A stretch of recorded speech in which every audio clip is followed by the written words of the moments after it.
793년 6월 8일 아침, 린디스판 수도원에서 47명의 수도사가 도끼에 죽어갔습니다. 4시간 만에 끝난 학살이었죠. 그런데 이상한 점이 하나 있었습니다. 바이킹들은 23명의 수녀는 죽이지 않았거든요. 그들은 수녀들을 배에 실었습니다. 살려둔 게 아니라 더 긴 고통을 위해 남겨둔 겁니다. 신에게 바쳐진 여인들을 이교도의 노예로 만드는 것, 그게 바이킹들이 원한 진짜 정복이었으니까요. 오늘 이야기는 역사가 지우려 했던 기록입니다. 수도사들의 죽음은 자비로웠지만 수녀들의 삶은 영혼이 파괴되는 시작이었습니다. 선창 바닥은 썩은 생선 냄새로 가득했고 22명의 수녀들은 쇠사슬에 묶인 채 화물처럼 쌓여 있었습니다. 해변에서 벌어진 일은 더 끔찍했죠. 바이킹들은 수녀들의 옷을 벗긴 채 가축 거래하듯 몸 상태를 확인했거든요. 52세 수녀 원장은 그 자리에서 목이 잘렸습니다. 나이가 많다는 이유만으로요. 나머지 22명은 달랐어요. 바이킹들은 이들을 등급별로 분류하기 시작했습니다. 젊고 아름다운 8명은 따로 표시가 됐고 나머지는 일반 노예로 지정됐죠. 이건 단순한 약탈이 아니었습니다. 정교하게 계획된 인간 자산 탈취였던 거예요. 수녀들은 라틴어를 읽고 쓸 줄 알았고 약초학과 방직 기술을 가진 고급 인력이었으니까요. 하지만 바이킹들이 진짜 원한 건 따로 있었습니다. 신의 여인을 이교도의 첩으로 만드는 것, 그게 바로 궁극의 모욕이자 정복이었거든요. 이건 존재 자체를 지우는 작업이었으니까요. 수녀들에게 남은 건 라틴어 실력도 처녀 서약도 아니었습니다. 오직 상품 가치뿐이었죠. 8명의 선택된 수녀들에게는 피의 결혼 블러드반드가 기다리고 있었고 나머지는 평생 노예로 살아갈 운명이었습니다. 린디스판을 떠나는 배 위에서 수녀들의 진짜 지옥이 시작됐어요. 노르웨이까지 3주간의 항해는 단순한 이동이 아니었습니다. 계획된 정신붕괴 과정이었죠. 22명의 수녀들은 좁고 어두운 선창에 쇠사슬로 묶여 화물처럼 쌓였어요. 썩은 빵과 짠 생선으로 연명했습니다. 물은 하루에 한 번, 그것도 바닷물이 섞인 걸 줬죠. 밤마다 바이킹들은 수녀들에게 술을 강제로 먹였습니다. 토하게 한 뒤 다시 마시게 하는 걸 반복했어요. 고문에 가까운 훈련이었죠. 항해 사흘째 되던 날, 더 끔찍한 일이 벌어졌습니다. 바이킹들은 수녀들의 긴 머리카락을 잘라 바다에 던졌거든요. 수녀의 정체성을 상징하는 그 머리카락을요. 네 신은 어디 있느냐는 조롱 섞인 질문이 매일 밤 반복됐습니다. 신이 구해주지 않는다는 걸 몸으로 증명당하는 시간이었죠. 15세 소녀 힐다는 선창 구석에서 기도문을 속삭였지만 3주가 지나자 입술만 움직일 뿐 소리는 나오지 않았습니다. 반복되는 고통은 수녀들의 저항 의지를 체계적으로 파괴해 나갔어요. 통제할 수 없는 상황이 계속되면 인간은 결국 포기하게 되거든요. 학습된 무기력이라고 하죠. 3주 후 노르웨이 해안이 보였을 때 수녀들은 이미 자신이 누구인지 희미해진 상태였습니다. 일주일 뒤 덴마크 해안에 정박한 바이킹들은 블로트라는 이교도 제사를 시작했습니다. 수녀들은 갑판 위로 끌려 올라갔죠. 족장은 염소의 목을 쳤고 뿜어져 나온 피를 수녀들의 얼굴에 뿌렸어요. 오딘, 프레이야, 토르라는 이교도 신들의 이름을 외치면서요.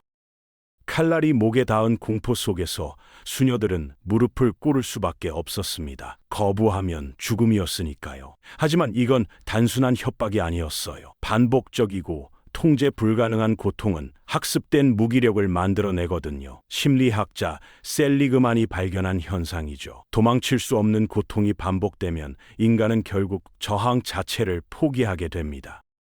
15세 힐다는 이교도 제단 앞에 무릎 꿇은 자신을 보며 신에 대한 확신을 잃어버렸어요. 신은 왜 구해주지 않는 걸까? 순결의 서약은 무슨 의미였을까? 매일 밤 반복되는 의식 속에서 수녀들의 영혼은 조금씩 부서져 갔습니다.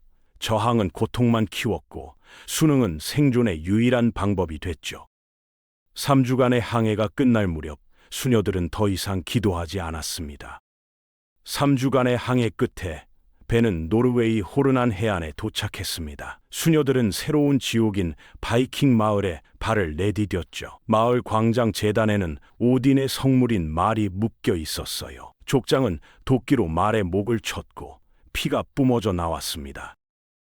바이킹들은 말의 피와 벌꿀수를 섞은 끈적한 액체를 만들었어요. 그리고 모든 수녀에게 강제로 마시게 했죠. 거부하는 수녀들에게는 머리카락을 잡고 입에 들이부었습니다. 기독교적 정결함을 완전히 오염시키는 의식이었어요. 수녀들은 토하고 울었지만 소용없었죠. 바이킹들은 웃으며 지켜봤습니다. 이 의식은 단순한 고문이 아니었어요.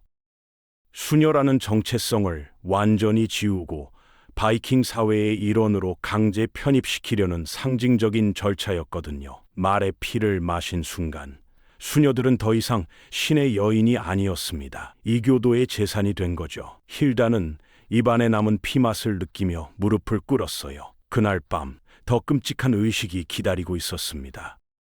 힐다를 포함한 8명의 선택된 수녀들은 제단 앞으로 끌려갔습니다. 족장들과 피를 섞는 블러드반드 의식이 시작됐죠. 족장은 힐다의 손바닥을 칼로 그었어요. 피가 흘러내렸습니다. 그리고 자신의 손바닥도 그어 힐다의 손과 맞잡았죠. 너는 내 것이다 라고 선포했습니다.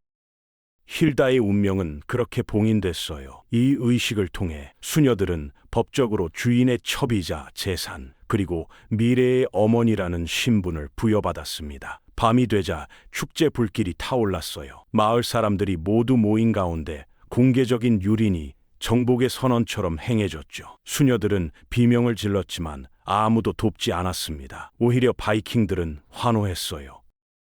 신의 여인을 정복하는 광경을 축제처럼 즐긴 겁니다. 새벽이 밝아왔을 때 수녀들은 육체와 정신이 모두 부서진 채 땅바닥에 누워 있었어요. 더 이상 자신이 누구인지 정의할 수 없는 상태가 됐죠. 힐다는 하늘을 보며 생각했습니다. 신은 정말 존재하는 걸까? 다음 날부터 수녀들은 각 주인의 집으로 흩어져 노동을 시작했습니다. 물을 깃고 불을 지피며 천을 짜는 고된 일이었죠. 16세가 된 힐다는 족장의 아기를 임신했어요. 정실부인의 증오 속에서 열악하게 아들 토르스타인을 출산했습니다. 힐다는 아이에게 노르드어를 가르쳤지만 밤마다 몰래 라틴어 기도문을 속삭였어요. 신앙의 끈을 놓지 않으려 했던 거죠. 하지만 족장은 이를 눈치챘습니다. 기독교 교육을 하면 혀를 자르겠다고 위협했어요. 힐다는 소리 없는 입술 모양으로 기도를 이어갔습니다. 다른 수녀들도 비슷한 삶을 살았어요. 반복되는 임신과 사산, 그리고 자살을 막기 위한 감시수 속에서 서서히 늙고 병들어갔죠. 에드기스 수녀는 식사를 거부하며 굶어 죽었고, 또 다른 수녀는 목을 매생을 마감했습니다. 바이킹들은 자살로 인한 노동력 손실을 막기 위해 노예들을 끊임없이 감시했어요. 힐다는 아이 때문에 살았습니다. 죽고 싶어도 죽을 수 없었죠. 겨울 축제의 유을 기간 동안 수녀들은 매 맞지 않기 위해 아이들을 먹이기 위해 이교도 제단 앞에 무릎을 꿇어야 했습니다. 입으로는 오딘의 이름을 부르면서 마음으로는 그리스도를 찾는 고통이었죠. 힐다는 이 배신과 생존 사이의 고통을 15년 넘게 견뎠어요. 30세에 50세의 외양을 갖게 됐습니다. 얼굴은 주름투성이었고 이는 거의 다 빠졌죠.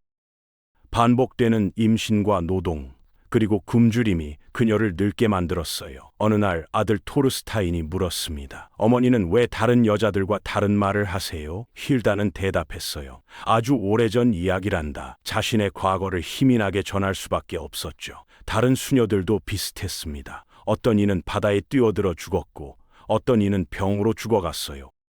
하지만 죽음조차 허락되지 않는 감시 속에서 대부분은 그냥 살아야 했습니다. 저항할 힘도 도망칠 곳도 없었으니까요. 힐다는 밤마다 속삭였어요. 주님, 왜 저를 버리셨나이까? 45세에 기록 없이 사라진 힐다의 아들 토르스타인은 장성하여 전사가 되었습니다. 하지만 30세에 기독교로 개종했죠. 그는 개종의 이유를 이렇게 밝혔어요. 어머니가 밤마다 속삭이던 기도가 그녀에게 버틸 힘을 주었다. 10세기경 북유럽 곳곳에서 비슷한 일이 벌어졌습니다. 노예 첩 출신 어머니에게 영향을 받은 바이킹 전사들의 개종 사례가 빈번히 나타났거든요. 공식 역사는 위대한 선교사들을 찬양하지만 실제로는 달랐어요. 끌려온 수천 명의 수녀들이 아이들에게 심어준 자비와 신앙의 씨앗이 작용한 겁니다. 바이킹들은 수녀들을 모욕하려 했지만 역설적으로 그 수녀들의 자손들이 스칸디나비아를 기독교 국가로 변화시켰죠. 힐다는 죽기 전 아들에게 마지막 기도를 가르쳤어요. 용서하소서. 그녀가 용서를 구한 대상이 신인지 아니면 자신인지는 알 수 없습니다. 하지만 그 기도는 토르스타인의 마음속에 남았고 결국 그를 개종으로 이끌었어요. 침묵 속의 씨앗이 싹을 틔운 겁니다. 2015년 오크니 제도에서 9세기 여성의 무덤이 발견됐습니다. 기독교 십자가와 토르의 망치가 함께 부착되어 있었죠. 분석 결과 그녀는 잉글랜드 북 출신이었어요. 여러 번의 골절과 최소 6번의 출산 흔적을 가진 노예 첩으로 추정됐습니다. 교회는 이들의 이야기를 부끄러워했어요. 순교자의 깨끗한 범주에 맞지 않는다는 이유였죠. 죽음 대신 타협을 택했고 이교도 의식에 참여했으며 정복자의 아이를 낳았으니까요. 하지만 이들은 그 침묵의 세월 속에서 결국 정복자의 종교를 바꾸는 승리를 거뒀습니다. 린디스판에서 끌려간 23명의 수녀들 중 몇 명이나 살아남았는지는 알 수 없어요. 하지만 그들이 낳은 아이들, 그리고 그 아이들이 심어준 신앙의 씨앗은 역사를 바꿨죠. 무덤도 이름도 없이 사라진 수녀들의 고통은 헛되지 않았습니다. 그들의 속삭임이 결국 역사의 흐름을 바꿨으니까요. 가장 깊은 침묵 속에서 일어난 승리였습니다. 린디스판 습격 250년 후 노르웨이의 마지막 이교도 신전이 파괴되며 바이킹 시대는 종말을 맞이했습니다. 300년 후 한 바이킹 후손이 린디스판의 성인을 기리는 수도원을 세웠죠. 파괴로 시작된 역사는 재건으로 순환됐습니다. 역사는 승자의 기록이지만 때로는 모든 것을 잃고도 침묵 속에서 다음 세대를 변화시킨 패자들이 더 깊은 승리를 거두죠. 무덤도 이름도 없이 사라진 23명의 수녀들의 고통은 헛되지 않았어요. 그들의 속삭임이 결국 역사의 흐름을 바꿨으니까요. 우리는 역사책에 없는 이름들을 기억해야 합니다. 가장 깊은 침묵 속에서 일어난 위대한 승리를요.